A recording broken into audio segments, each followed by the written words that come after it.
Antes de começar esse vídeo, eu queria convidar você a fazer uma oração bem profunda comigo, espontânea, para que Deus consiga falar conosco e fazer com que todas as palavras que sejam ditas aqui possam edificar o nosso coração e a nossa razão.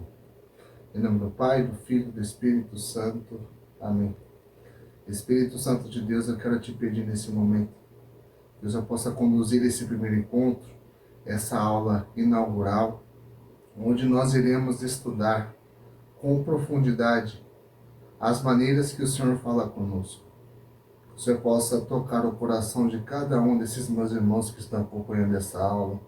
Que o Senhor possa usar de mim para que a sua palavra possa ser fonte de vida na minha vida e na vida de cada um deles.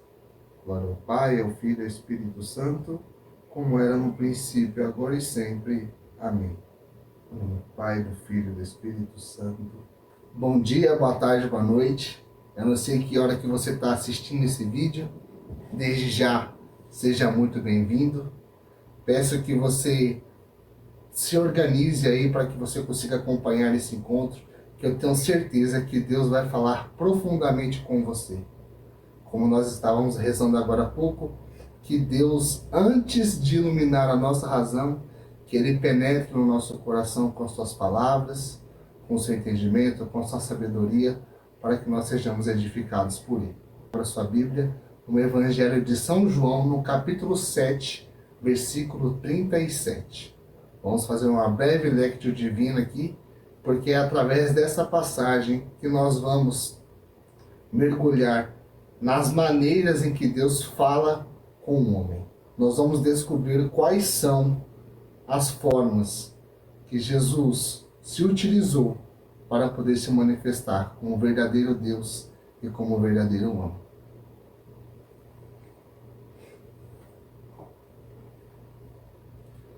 O Evangelho diz assim: no último dia, o mais solene da festa, Jesus se pôs de pé e exclamou: quem tiver sede, venha a mim e beba, porque quem crer em mim, assim como diz a Escritura, do seu interior brotarão rios de água viva. Palavra da salvação, glória a vós, Senhor. Nesses breves versículos que nós acabamos de ver, de acompanhar, nós percebemos que Jesus se intitula como aquele que é fonte de uma água viva. Ou seja, ele está metaforando para dizer que é através dele, que é verdadeiro Deus e verdadeiro homem, que nele existe uma fonte de vida que nenhum ser humano é capaz de descobrir se não estiver próximo dele. E qual que é o contexto dessa passagem bíblica? Jesus está sendo ameaçado pelos judeus. E nessa passagem, os judeus estão comemorando na Galileia a festa dos tabernáculos, que é uma das principais festas litúrgicas do povo judeu. E nessa festa litúrgica, eles comemoram 3 aspectos. Eles fazem uma rememoração daquela época do Êxodo, em que o povo que caminhava rumo a Canaã estava coabitando em tendas para chegar ao destino que Deus havia destinado para eles após a saída do Egito. E além disso, eles comemoravam ali, faziam uma ação de graças pelas colheitas que haviam do período agrícola ali.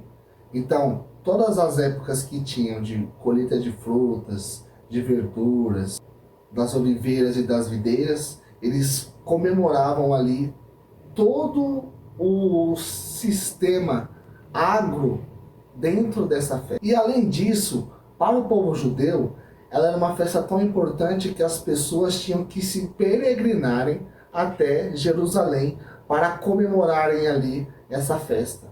Então, dentre as festas litúrgicas, assim como nós católicos comemoramos ali a Páscoa, o Natal e outras festividades, para os judeus a festa dos tabernáculos era uma das principais. Só que Jesus, durante o período dessa festa, ele estava sendo perseguido, sendo ameaçado de morte pelo próprio povo judeu, porque ele batia de frente ali com a cultura religiosa da época. E quando Jesus, que chega escondido, após debater com os judeus a respeito de que os ensinamentos dele vão contra aquilo que foi dito no Antigo Testamento, que era a Bíblia do judeu ali, eles começam a ameaçá-lo de morte, e Jesus, no último dia, diz a eles: quem de vocês tiver sede, venha a mim e beba, porque quem crer em mim, do seu interior brotarão rios de água viva. Então você percebe que nessa disputa ali de quem tem razão, Jesus ele afirma, dentro de uma celebração litúrgica, 3 palavras: crença, sede e água viva. Eu queria que você anotasse essas 3 palavras, assim como está dita aqui no slide. O que significa crer? Crer é uma resposta imediata a alguém que se revela. Vou repetir. Crer é uma resposta. E é através dessa crença que nós percebemos que nós, quando nos abrimos para alguém que se revela, nós temos uma sede. Ou seja, a sede é a nossa necessidade de realização. E essa realização ela só é cumprida, ela só é suprida quando nós temos contato direto com aquele que é o autor da vida. Então, quando Jesus exorta: quem crer em mim, do seu interior terá sua sede saciada, ele está dizendo que é ele que vai dar o sentido direto para a vida de quem acredita nele. E ainda tem um resultado final, que é a água viva. O que significa essa água viva? A água viva é a plenitude da felicidade do homem. E quando Jesus diz isso numa festa judaica, uma das maiores para o povo judeu, e ele se intitula novamente como Deus, e pede para que nós creiamos nele, para que nós saciemos a nossa sede, ele está dizendo que é através da fé e da convivência com ele que nós seremos plenamente realizados. E qual que é a pergunta fundamental aqui que nós podemos tirar desse contexto? Que Jesus, ele quer ter um relacionamento conosco. O objetivo de Jesus, antes de qualquer coisa, é ter um relacionamento com o homem. Então, para vocês fixarem o conteúdo, destaque essas três palavras: crer, sede e água viva. Pega a sua Bíblia aí, grifa essa exclamação que Jesus faz no Evangelho de São João, no capítulo 7, porque é através dela que está a fonte de toda a vida espiritual e de tudo aquilo que permeia a nossa vida como pessoa que precisa ter contato direto com a divindade. E nesse caso, a divindade aqui que nós estamos nos referindo é a própria pessoa de Jesus Cristo. Só que antes de entrar diretamente na pessoa de Jesus Cristo, quando a gente fala de comunicação com Deus, quando nós falamos de como que Deus se manifesta para o homem, nós precisamos entender que antes de nós falarmos diretamente como Deus fala conosco, nós precisamos fazer um caminho contrário. E como que seria esse caminho? A partir de agora, eu vou fazer um processo de escada com você. Antes de falar diretamente como Deus se revela e traz essa revelação para nós, ou seja, os meios em que Deus fala conosco, nós precisamos fazer um caminho diferente. Nós vamos fazer um caminho de nós irmos em progressão a Deus. Então, a pergunta que eu faço para você agora, e eu quero que você anote essa pergunta: será que o homem realmente precisa de Deus? Será que o homem necessariamente precisa exercer uma espiritualidade? Vamos tirar um pouco o aspecto religioso e espiritual aqui. Como seres humanos, será que nós realmente precisamos desse contato direto com a graça divina? O que é que você acha? Digita aqui nos comentários se, na sua opinião, o homem precisa de Deus para ser feliz. Retirando o aspecto religioso, só no aspecto lógico. Todas as vezes que nós falamos de buscar diretamente o Senhor, nós estamos falando de exercer uma vida espiritual. Mas será que nós realmente precisamos exercer essa espiritualidade? Então, nessa caminhada de irmos em direção a Deus, para que entendamos a revelação a respeito dele, eu peguei algum exemplo bem prático e trouxe para vocês.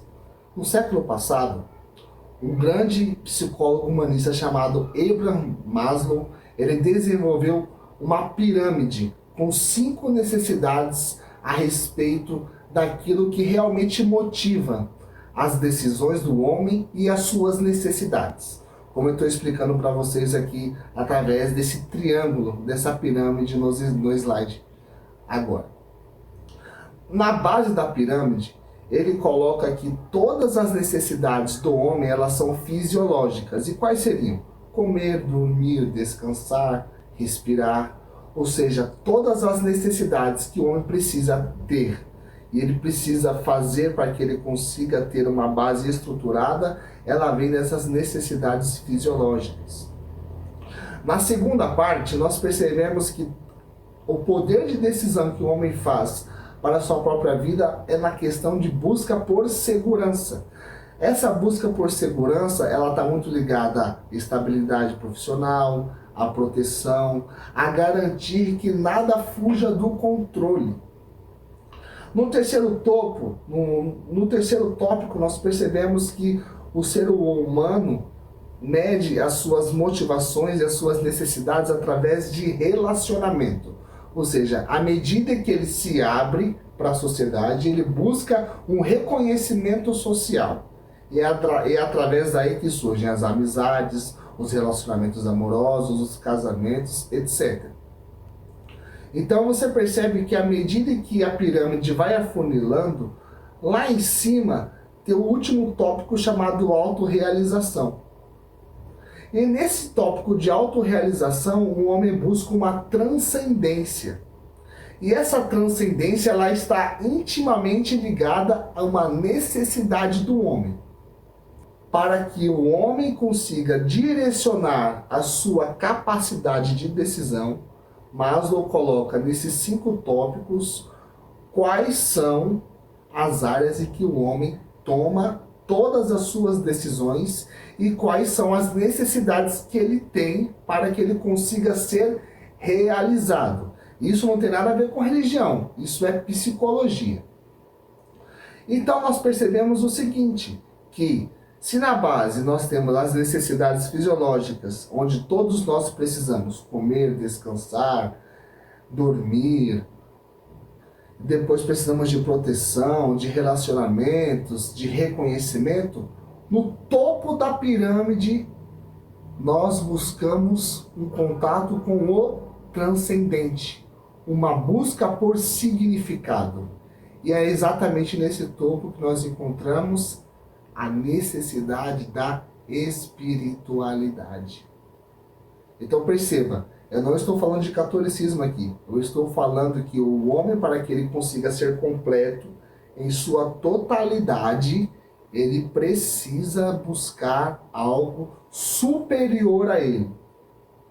É isso que Maslow defende. E através desse estudo, nós percebemos que na nossa própria realidade, todas as nossas decisões, elas são pautadas através dela. Quem utiliza muito essa ferramenta são os agentes de marketing, né? Quando nós buscamos tomar decisões para poder comprar algum produto, o marketing ele estabelece exatamente qual é a nossa motivação para que nós consigamos gastar dinheiro ali no produto ou no serviço. Isso tudo é aplicado no marketing porque ele percebe onde que ele pode explorar as necessidades que cada um de nós temos. Então, como diz o slide aqui, a busca por transcendência e sentido está no topo da pirâmide, representando a mais elevada necessidade humana, a autorrealização e o encontro com o sagrado. A própria psicologia valida que o ser humano possui uma necessidade intrínseca de buscar a espiritualidade como parte fundamental do seu desenvolvimento integral. Para vocês darem uma olhada. Vamos avançar. Agora, qual que é o efeito de uma pessoa que busca essa espiritualidade? Agora nós estamos entrando em ciência. E no pensamento da neurociência, a pessoa que pratica uma espiritualidade, seja um mantra, uma oração, o contato com algo que transcenda a realidade dela, existem fatores que são completamente benéficos para o desenvolvimento do cérebro. Um deles seria o desenvolvimento do córtex pré-frontal, que ativa a liberação de endorfina e serotonina. Ou seja, à medida em que eu busco uma espiritualidade, eu estou estimulando o meu cérebro a regular as minhas emoções e a minha maneira de tomar decisões mais certeiras. Em segundo ponto, as pessoas que praticam ali uma fé, seja uma oração, seja qualquer outra atividade, ela tem um bom desenvolvimento do sistema cardiovascular. Então você que sofre de pressão alta, de diabetes, que tem algum tipo de problema ligado ao coração, eu recomendo que você reze, porque o desenvolvimento da própria espiritualidade é capaz de reduzir doenças cardiovasculares e problemas de pressão. E além disso, no terceiro tópico, ele diz que quem exerce uma espiritualidade tem um desenvolvimento muito melhor do seu próprio sistema imunológico, devido à menor produção de cortisol, que seria o hormônio que nos prejudica, que acelera, que dá raiva, que nos estimula a ficar mais propensos a ter emoções mais agressivas. E também fortalece na recuperação de pessoas que estão passando por algum tipo de patologia. É engraçado que, por exemplo, vocês já perceberam que pessoas que têm doenças graves, que estão há muito tempo nos hospitais, têm algum câncer, enfim, à medida que ela tem um contato direto com a espiritualidade, o sentido de esperança, a alegria que essas pessoas carregam quando tem um contato com o transcendente, chega a surpreender quem está sóbrio, quem está são. Por quê? Porque ela percebeu uma busca de significado no sofrimento. E quando ela é atrelada a uma fé, eu estou pegando aqui o caso do cristianismo, ela consegue dar significado para o sofrimento que ela tem. E ela consegue enxergar que a vida não é presa somente àquela realidade que ela está inserida, mas que tem algo que eleva a alma dela para que ela consiga ter um contato mais direto com Deus. Então você aí, que independente da fé que você professa, está muito claro que através da psicologia e da ciência que é comprovadamente benéfico para o homem praticar uma espiritualidade. E eu queria que vocês destacassem aqui esse tópico que está em azul aqui. Olha o que aqui está dizendo. Enquanto a razão / lógica responde ao como as coisas acontecem, a fé responde ao porquê das coisas. As duas asas que conduzem a Deus, segundo o Papa João Paulo II. Eu queria alertar vocês aqui, partindo do seguinte ponto. Essa busca de autorrealização, de sentido na vida, ela está ligada diretamente ao transcendente, porque nós somos pessoas que precisamos de Deus. E quando nós assumimos que nós precisamos de uma pessoa superior a nós que transcende a nossa realidade, todas as perguntas relacionadas ao porquê são respondidas por Ele. Por que eu vim a este mundo? Por que eu preciso ser feliz? Qual é o meu lugar aqui? Qual é a minha vocação? Todas essas perguntas, quem responde é a área teológica, é a área ligada diretamente ao estudo da fé. Agora, como as coisas acontecem, como que se dá o cosmos, como que funciona a luz, como que funciona a energia elétrica, os meios que as coisas acontecem na nossa sociedade são respondidas pela ciência. Então, nós vamos perceber que, à medida que nós avançamos no estudo da fé, nós entendemos que a busca pelo espiritual está completamente ligada também às coisas que são materiais, que são racionais. E quem disse isso foi o próprio Papa João Paulo II, num documento chamado Fides et Ratio, onde ele diz que a fé e a razão são as duas asas que nos conduzem a Deus. Então, nessa busca de exercer a espiritualidade, nós temos várias opções. Dentro do próprio cristianismo, nós vemos que existem várias profissões de fé, dentro delas o catolicismo romano, o catolicismo oriental, o protestantismo e suas 60 mil denominações.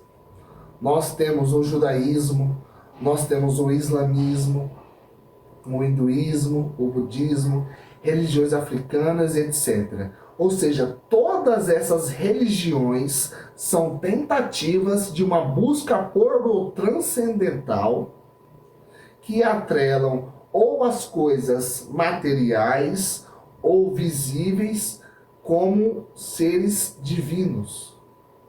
Então, o pensamento que o cristianismo tem é um, o pensamento que o islamismo tem é outro, o pensamento que as religiões africanas têm é outro, e etc. Mas todas elas são uma busca de nos relacionarmos e de nos conectarmos com Deus. Olha o que eu estou afirmando. A totalidade da verdade vem da Igreja Católica Apostólica Romana. E quem diz isso é o próprio Catecismo da Igreja, no parágrafo 860. Por que eu sou ousado em afirmar isso para você? Porque de todas as tentativas de buscar uma espiritualidade, quando nós falamos de Jesus Cristo e da fé no sentido lógico e no sentido espiritual, nós percebemos que existe uma organização. Então nós vemos que quando Deus ele quer se revelar para o homem, não é o homem que vai em direção a Deus. É Deus que vem em direção a nós. E essa busca de contato com o homem, ela foi desenvolvida ao longo do tempo. É por isso que quando nós estudamos a fé, nós obrigatoriamente também somos levados a estudar a história. Porque nós percebemos que Deus tocou ali o homem na carne. E que ao longo desse processo, ele foi se revelando de diversas maneiras. E por que eu afirmo que a totalidade da fé e a totalidade da verdade das religiões está presente na Igreja Católica? Porque ela preserva, sem romper com essa lógica divina e com o pensamento que o ser humano precisa ter para ir em encontro com Deus. É isso que o Catecismo está afirmando no parágrafo 860. E quando nós respondemos aqui, vou até deixar ampliado para vocês, que ela responde às grandes perguntas, ou seja, quem eu sou, de onde eu vim, para onde eu vou, a fé católica oferece respostas claras e fundamentadas. Ou seja, ela diz que, quando ela fala quem você é, ela te dá uma dignidade. Deus está dando para você uma dignidade, falando que você é filho dele. Ou seja, você tem uma origem. Antes de nós sermos carne e osso, nós somos seres espirituais. E nós somos seres espirituais como? Através da nossa alma. É através da alma que nós somos seres eternos. E quando nós assumimos a nossa carne, nós percebemos que a realização plena da carne quanto da alma é ir em encontro direto com o Senhor. Outro ponto, a fé e a razão estão em plena harmonia. Olha o exercício que nós estamos fazendo aqui nesse encontro, nesse primeiro encontro. Nós estamos utilizando da psicologia, nós estamos utilizando da neurociência, nós validamos que é fundamental para que o homem se autorrealize uma busca por uma espiritualidade e que além dessa espiritualidade, o homem precisa ter um caminho concreto para exercê-la. E eu estou te apresentando agora que o caminho concreto para que você exerça essa espiritualidade é dentro do cristianismo preservado pela Igreja Católica Apostólica Romana. Ou seja, a fé e a razão estão andando não como inimigas, mas sim como amigas.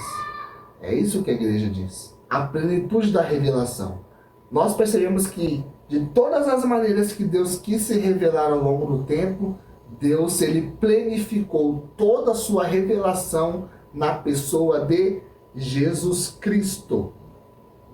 E foi através desse homem que é histórico, que assumiu a nossa carne, que assumiu a nossa humanidade, que ele mostra verdadeiramente quem ele é, que ele é Deus. Agora nós vamos ao coração do nosso encontro. Como Deus se manifesta à humanidade? Teve palavras que eu repeti várias vezes aqui, e foram duas: revelação e fé.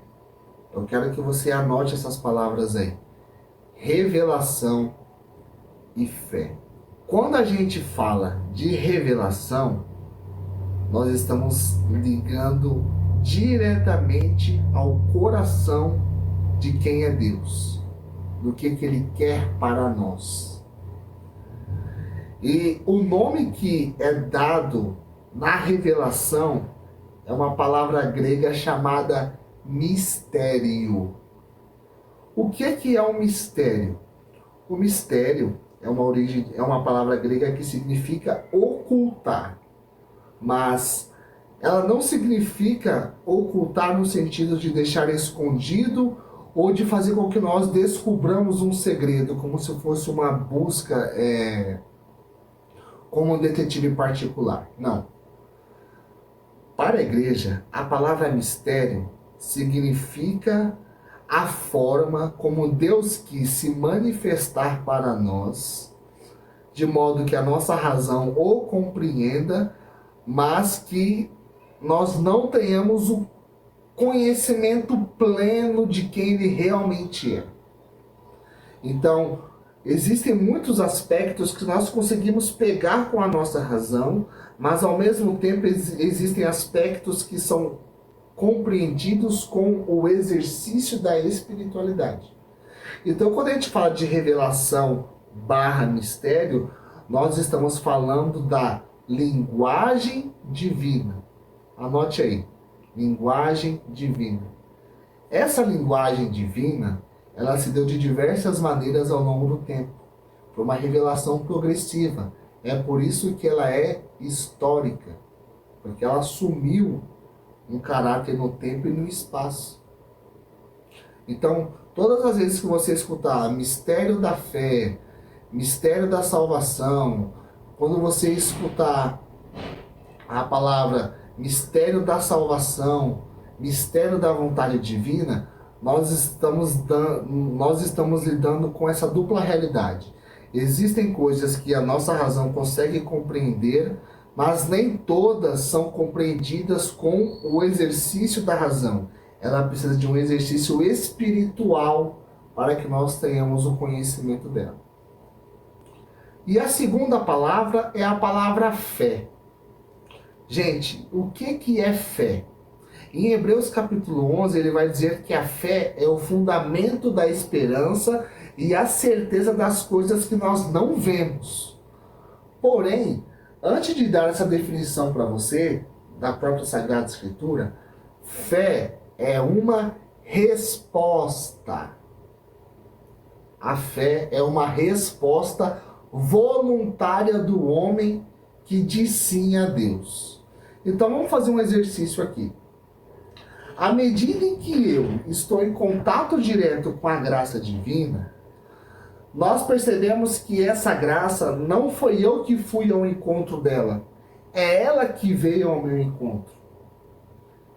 E essa graça, ela exige de quem foi atingido por ela um sim ou um não. Então, o que é a revelação? A revelação é a forma que Deus se utiliza para poder falar comigo, e cabe a mim dizer sim a Ele ou não. E como que funciona esse sim? É quando eu abro o meu coração, a minha mente, sem preconceitos, para dizer, eu aceito esse convite. Porque a revelação é isso, é um convite de Deus ao homem que responde voluntariamente aquilo que Deus espera dele. Para fundamentar o que eu estou dizendo, olha o que aqui diz o Catecismo da Igreja, no parágrafo 26, sobre fé. Quando professamos a nossa fé, começamos dizendo, eu creio ou nós cremos. Por isso, antes de expor a fé da Igreja, tal como é confessada no credo, celebrada na liturgia e vivida nos mandamentos na oração, a fé é a resposta do homem a Deus que se revela e a Ele se doa, trazendo ao mesmo tempo uma luz superabundante ao homem em busca do sentido último de sua vida. Lembra da água viva e da sede lá na Lectio Divina? Está sendo fundamentado aqui novamente. Por isso, vamos considerar primeiro esta busca do homem. Aí aqui no Catecismo, nesses primeiros 100 parágrafos, ele vai desenvolver um raciocínio. Será que o homem ele é capaz de Deus? Ou seja, será que o homem realmente ele consegue ter contato direto com o transcendente? Contato direto com esse Deus que está falando, mas ao mesmo tempo não está falando? E o parágrafo 50 vai falar o que é revelação. E ele diz assim, mediante a razão natural, o homem pode com certeza conhecer a Deus a partir de suas obras. Existe, porém, outra ordem de conhecimento que o homem de modo algum pode atingir, por suas próprias forças, a da revelação divina. Por uma decisão totalmente livre, Deus se revela e se doa ao homem. Faz isto revelando o seu mistério, como eu acabei de explicar. Seu projeto benevolente que desde a eternidade concebeu em Cristo, em favor de todos os homens, e revela plenamente o seu projeto. Ou seja, fé e revelação são uma ação que exige uma resposta. Agora, qual foram as maneiras que Deus falou com o homem? A primeira linguagem que Deus se utilizou para falar conosco foi na criação. O homem ele é ordenado de tal forma que ele se conecta com aquilo que é belo, bom e agradável. E além disso, ele precisa ver ordem nas coisas. Lembra quando eu falei lá no aspecto do desenvolvimento da espiritualidade? Quando nós falamos, por exemplo, de religiões africanas, do hinduísmo, do próprio agnosticismo, nós estamos falando diretamente de uma das maneiras que Deus se utilizou para poder falar com o homem. Por que eu estou falando isso? Porque é só você olhar ao seu redor. A gente consegue ver ordem na natureza, no sol, no pôr do sol, na chuva, no dia, na noite, nos animais, no comportamento das pessoas, na nossa consciência. A gente consegue perceber que existe algo que foi pensado. Existe um ser superior que padronizou e organizou todas as coisas. E essa organização que foi dada por Deus na criação é uma linguagem de que Deus existe e de que existe algo superior à nossa própria realidade. E essas religiões que eu acabei de citar, elas divinizam seres da criação. Vou te dar um exemplo. As religiões de matriz africana, elas têm muito na sua cultura divinizar o sol, divinizar a água e dão um nome para essas divindades. A mesma coisa acontece na cultura viking. Eles têm lá Thor, Odin, outras religiões como na religião grega, no pensamento grego, nós víamos Poseidon como deus dos mares, nós víamos Zeus como deus de todos os deuses, nós víamos Hermes como o deus da mensagem, deus da comunicação e etc. Ou seja, são religiões que cultuam uma das maneiras que Deus se utilizou para poder falar conosco. Mas não foi a única. Eu deixei 2 exemplos, 2 citações do Catecismo da Igreja aí, o Catecismo, a citação do parágrafo 32 e 35, que fala exatamente isso, que a criação é uma das maneiras que Deus se comunica, mas não é a plena comunicação dela. A segunda forma que Deus se utiliza para poder falar e para poder se revelar a nós é através das Escrituras e dos profetas. Aí a gente percebe que, antes de chegar na pessoa direta de Jesus Cristo, existia um povo que viveu experiências diretas com esse Deus. Nós temos ali a presença de Moisés, nós temos a presença de Isaías, de Jeremias, ou seja, foram homens que ao longo do tempo foram inspirados pelo Espírito Santo a falar e a conduzir o povo nos caminhos que o próprio Deus se manifestou ao longo desse período. Quando a gente pega, por exemplo, a Bíblia, nós abrimos lá no Pentateuco, de Gênesis até Deuteronômio, que Deus ele forma um povo, ele escolhe uma nação, e é através dessa nação, que é a nação de Israel, que ele vai dando corpo para esse povo. É um povo que é escravo, que sofre na mão dos faraós, que ele vai levantando ali, e que ele levanta Moisés, que ele vai levantando ao longo do tempo Josué, Caleb, e depois entra o período dos juízes, dos reis, é fundamentada a monarquia para depois chegar o período profético. Ou seja, ao longo dos 46 livros do Antigo Testamento, Deus ele vai comunicando o que é que ele quer para o homem. É isso que acontece. Agora, a plenitude da revelação divina, ela se dá diretamente na pessoa de Jesus Cristo. É querido por Deus, antes de todas as coisas acontecerem, que Jesus Cristo se encarnasse. Porque quando nós abrimos o livro do Gênesis ali no capítulo 1, e quando Deus ele cria o homem na sua totalidade e sopra o sopro da vida sobre as suas narinas, Deus ele termina ali o seu argumento dizendo que o homem é a sua imagem e semelhança. Ou seja, a plenitude da criação, o mais grandioso que tenha sido o céu, o mar, as estrelas, o cosmo, a organização inteligente que é tida na natureza, nós somos a plenitude da criação. E nós somos a plenitude da criação porque nós somos seres carnais e espirituais. E quando Deus fala, façamos o homem à sua imagem e semelhança, era querido por Deus ali que ele fizesse parte dessa natureza humana também. É por isso que, por exemplo, a religião agnóstica, ela não funciona organizadamente. Por quê? Porque a matéria ela não pode ser desprezada. Porque o próprio Deus se fez homem, ele se fez carne para nós. Ele não veio aqui para simplesmente passar no tempo e ir embora, não. Ele quis assumir a nossa humanidade. Ele queria sentir como a gente sente, cheirar como a gente cheira, tocar, chorar, se emocionar, etc.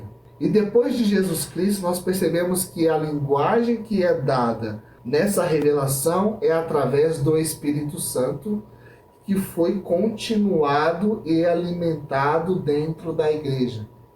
Ou seja, a revelação ela passa pela criação, pelas Escrituras, Jesus Cristo e Espírito Santo.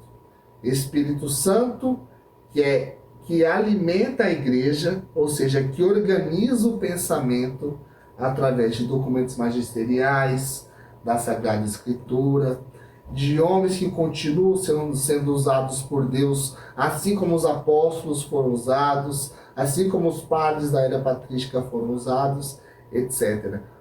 Ou seja, Deus, ele alimenta e continua se revelando através da forma que o Espírito Santo vai conduzindo todas as coisas. E além de tudo isso, na nossa vida cotidiana, Deus ele fala conosco na nossa oração individual, nas pessoas. Ele fala conosco de diversas formas, no sofrimento, numa alegria, numa dificuldade. Eu queria que você fizesse um simples exercício. Qual dessas formas que Deus mais fala com você? Por exemplo, na criação. Você consegue enxergar Deus no simples raiar do sol? Na forma como o cosmos é organizado, você que é de ciências, que você gosta de estudar astrologia, você consegue perceber que existe ali uma organização, que existe uma beleza ali. Você consegue ver que Deus fala com você ali. Vocês, meus irmãos evangélicos, protestantes, Deus não fala muito com você através da Bíblia? Deus não fala muito com você quando você abre uma passagem ali na sua oração espontânea, quando você está no culto? Ou seja, Deus ele fala diretamente conosco de diversas formas. Através dos profetas, através da leitura, através dos sinais que Jesus foi realizando ao longo do seu tempo aqui. Através da igreja, você que é católico, Deus não fala com você quando você vai numa missa, quando você comunga Jesus Eucarístico, quando você vai num casamento, que você vê a beleza de um matrimônio, ou quando você vai numa ordenação sacerdotal e você percebe que a perpetuidade da autoridade de Jesus continua sendo construída. Ou seja, Deus vai falando conosco ao longo do tempo. E até mesmo nas coisas mais cotidianas. Deus fala muitas vezes comigo quando eu estou trabalhando, quando eu estou lavando uma louça dentro de casa, ou seja, quando eu estou passando por um momento de dificuldade, Deus a todo tempo está falando conosco. Mas cabe a nós abrirmos o nosso coração e a nossa inteligência para que Ele continue fazendo com que nós participemos ainda mais dessa manifestação do amor dele para nós. E aqui eu vou deixar para que vocês tenham a fixação ali do conteúdo. Eu deixei 2 parágrafos do catecismo no primeiro ponto, citações das Escrituras, a pessoa de Jesus, como que Deus fala, né, pela igreja e pelo Espírito Santo, com mais 2 parágrafos do catecismo, e nas coisas mais comuns ao longo da nossa vida, que são na oração, nos sinais, nas pessoas e nas dificuldades que nós enfrentamos. E para fechar, eu quero que você abra no Evangelho de São Lucas, no capítulo 24. De todas as formas que Deus quis falar conosco, o Evangelho de Lucas, ele resume todas elas. O encontro que os discípulos de Emaús tiveram com a pessoa de Jesus Cristo, naquela fuga para essa aldeia que ficava a mais ou menos 11 quilômetros, 12 quilômetros da Terra Santa, mostra a realidade nua e crua de como que Deus fala com cada um de nós. Por quê? Porque de todas as maneiras que Deus quis falar conosco, Ele se utiliza da pessoa de Jesus Cristo ressuscitado para ir ao encontro de pessoas que tinham acabado de sair de um sofrimento gigantesco. Porque, por exemplo, aqueles discípulos de Emaús, eles caminhavam com Jesus durante muito tempo. Eles viram os milagres de Jesus, eles viram como Deus se manifestava, eles viram os milagres e tinham toda a sua esperança na pessoa de Jesus. Só que se Jesus ele foi morto, ele foi crucificado. E nessa tentativa de ofuscar ali, de fugir da esperança que eles tinham na pessoa de Jesus, eles vão embora. Veja, eles não estavam fugindo de Jesus, eles estavam fugindo da própria realidade que a vida tinha imposto para ele. E quando Jesus aparece vivo, ressuscitado, eles não percebem. Por que é que eles não percebem? Porque eles estão fechados no seu próprio mundo. E aqui eu queria trazer essa palavra para a realidade que você vive hoje. Quantas vezes Deus falou com você, mas por conta das dificuldades do seu dia a dia, por conta das dores que vocês têm enfrentado, por conta de N fatores que tiraram o foco do seu coração para Deus, e Deus se manifestou e você não conseguiu enxergar. Então, por mais que eu fale de criação aqui, de Bíblia, de outras religiões, de Jesus Cristo, do Espírito Santo, da igreja, enfim, a principal é essa. Nós precisamos sempre, independente de qualquer situação, estarmos conectados com aquele que nos amou. E ficar atento aos sinais, pelas coisas do dia a dia, pelas situações que nós enfrentamos, que Ele está sempre tentando falar comigo e com você. E foi exatamente essa experiência que Emaús, que aqueles dois discípulos tiveram. Tanto que a Bíblia nem dá nome para eles, mas encara essa aparição de Jesus como se fosse uma passagem qualquer, de uma pessoa qualquer. Eles só vão se deparar que Jesus realmente é Deus ali, eles só vão cair por conta de que Jesus realmente está ali do lado deles, depois que Jesus celebra ali o pão, que ele parte o pão e celebra a Eucaristia. E ao longo desse período que nós vamos fazer, desses 52 encontros do Alicerce Católico, a gente vai fazer o mesmo caminho que os discípulos de Emaús fizeram com Jesus. Porque por mais que nós tentamos fugir da presença dele, ele vai ao nosso encontro, ele vai explicar as Escrituras para nós, da mesma forma que Jesus foi explicando para cada um daqueles discípulos, ao longo desses 11 quilômetros, tudo aquilo que era de sentido para eles. Tanto é que os discípulos, quando perceberam que Jesus foi embora, eles disseram assim: não ardia o nosso coração enquanto ele nos explicava a respeito de quem ele era? Ou seja, ao longo desse encontro você percebeu que a sua fé e a sua razão elas caminharam. Você tirou conclusões de que para você viver bem, para você não morrer do coração, para que você consiga ter melhor capacidade de tomada de decisão, você precisa exercer uma espiritualidade. E essa espiritualidade ela precisa ser pautada numa fé sólida. E essa fé está na igreja.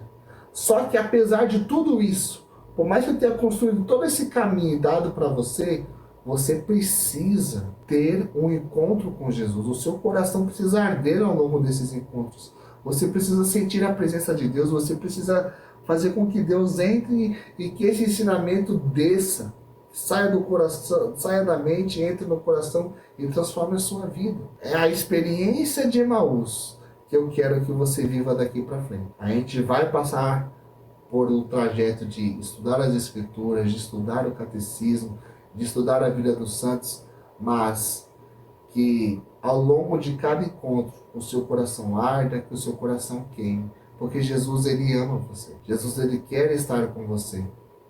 E a maneira como Deus se manifesta plenamente para nós é quando nós dizemos sim, quando nós respondemos com a fé de que nós cremos nele. E por aqui eu vou encerrar o encontro. Eu espero que nessa primeira aula você tenha entendido que Deus ele fala conosco através dessas 5 formas: na criação, pela palavra, por Jesus, pela igreja e pelo Espírito Santo e na nossa vida cotidiana. Que esses 5 tópicos eles fiquem entranhados no seu coração, na sua mente, e que ao longo dessa semana você consiga ir desenvolvendo através dos seus estudos qual deles foi o mais eficiente para você e qual deles mais chama a sua atenção. E eu vou deixar também uma atividade para vocês. Vocês vão responder no caderno que vocês separaram. De qual maneira o Senhor fala mais com você? Qual delas que Deus mais se comunica com você ao longo da vida? E outra, o que falta para que você creia firmemente de que Deus precisa e se revela para você? Eu quero que você, nesse primeiro encontro, abaixe todas as suas armas, todos os seus preconceitos caiam por terra. Você precisa entender que, para que nós consigamos responder diretamente à vontade de Deus, nós precisamos estar abertos àquilo que Ele se revelou para nós. Então você vai responder: o que falta para crer firmemente? O que falta na minha vida para que o Senhor Jesus se torne um verdadeiro Deus? E quais obstáculos eu ainda preciso entregar para Ele? Somente entregando para Deus todas as nossas dificuldades, tudo aquilo que nós temos, numa oração sincera, é que Deus vai agir na nossa vida e no nosso coração. E que aquela sede lá de trás seja saciada por nossos. Essa sede, que é um anseio profundo na busca de sentido, de autorrealização, seja alimentada com a água viva que Deus está disposto a dar para cada um de nós. Um grande beijo no seu coração, deixa seu like, se inscreve no canal, compartilha para o maior número de pessoas possível esse encontro, esses cursos que eu estou dando para você. O Alicerce Católico, ele veio para ficar. Esse curso vai fazer com que a sua mente ela seja completamente impactada pela palavra de Deus. E eu quero que mais pessoas cheguem aqui. Então, se é a primeira vez que você assiste esse vídeo, já deixa o like, já se inscreve, já ativa o sininho. Toda terça-feira, às 19 horas, eu estarei aqui para poder te dar mais um encontro. Se você ainda não acessou o link do WhatsApp para receber os e-books e o material, acesse. Acesse através do primeiro comentário fixado aqui embaixo, que você vai ter acesso a todo esse conteúdo que eu estou disponibilizando para vocês. Amém? E só para deixar claro, o e-book já está pronto, ele já está postado no vídeo. E você consegue acessar pelo grupo do WhatsApp todo esse material que eu disponibilizei para você a respeito desse primeiro encontro, que é como Deus se manifesta à humanidade. Ok? Aqui está um encontro de 10 páginas, você consegue ler rapidinho, consegue fazer as suas atividades, consegue tirar suas dúvidas. E qualquer problema que você tiver com fixação de encontro, de conteúdo, pode mandar aqui para mim, eu estou à disposição de vocês. Então, fiquem com Deus, compartilha, manda para muita gente, vamos chamar mais gente para fazer o Alicerce Católico. E na semana que vem nós teremos mais um encontro. Eu vou até pegar o nome do encontro aqui, que eu esqueci qual que é o tema dele. O tema do encontro será tudo o que você precisa saber sobre Bíblia. Você vai compreender claramente como que a Igreja Católica pensa sobre Bíblia, o que é que você precisa entender sobre Bíblia, que é exatamente essa ferramenta fundamental para que nós conheçamos nosso Senhor Jesus Cristo. Você vai tirar de uma vez por todas, a partir do próximo encontro, todas as suas dúvidas a respeito dessa grande riqueza que é a Sagrada Escritura. Eu te vejo na semana que vem, às 19 horas. Deixa o like, se inscreve no canal, coloca suas dúvidas nos comentários e não esquece de baixar os materiais que eu disponibilizei para vocês.